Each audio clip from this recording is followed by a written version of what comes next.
Pokalna drama se je končala na pozitiven način in s potrditvijo visoke morale moštva, ki je vztrajalo do konca in bilo zato tudi poplačano. Najprej ob koncu rednega dela s prvencem, prvim golom na prvi uradni tekmi za Felipeja Santoša in potem še v 94 minuti zmagovitim golom za napredovanje v četrtfinale Aleksandra Rajčevića, specialista za pokalne obračune.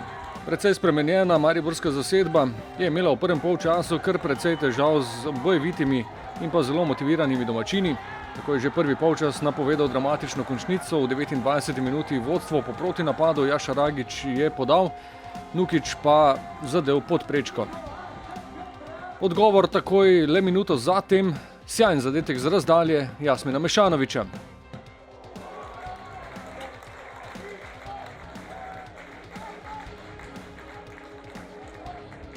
Po izenačenju takoj priložnost za vodstvo, v 32 minuti je kot izvajal Dervišević, Uskoković pa le v vratnico. Potem pa so domačini pred koncem prvega polčasa prišli do novega vodstva, tokrat je Jaša Ragić dobro odmeril strel z roba kazenskega prostora.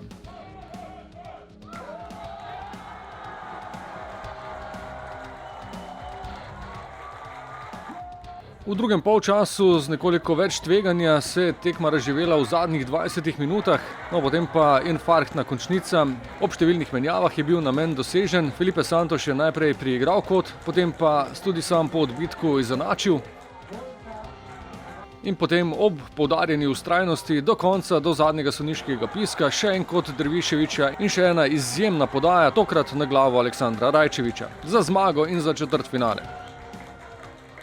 Kar sem tukaj, smo se vedno mučili v tem pokalu, vsaj prvo tekmo, vedno smo dobili nekega solidnega tekmeca, vsaj za prvo tekmo, ki se je dobro postavil na terenu, težko jih je bilo prebiti.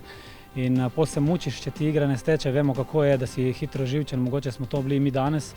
In mogoče malo bolj mirno bi mogli odigrati, pa bi lahko tekmo pač speljali v našo prid, kot smo pol na koncu, na srečo. Ja, popolnoma jasno je, da je razlika v renomeju, v kvaliteti in vsemu bistveno večja, kot je kazal današnji rezultat. Vendar je to pokalna tekma, v kateri je pač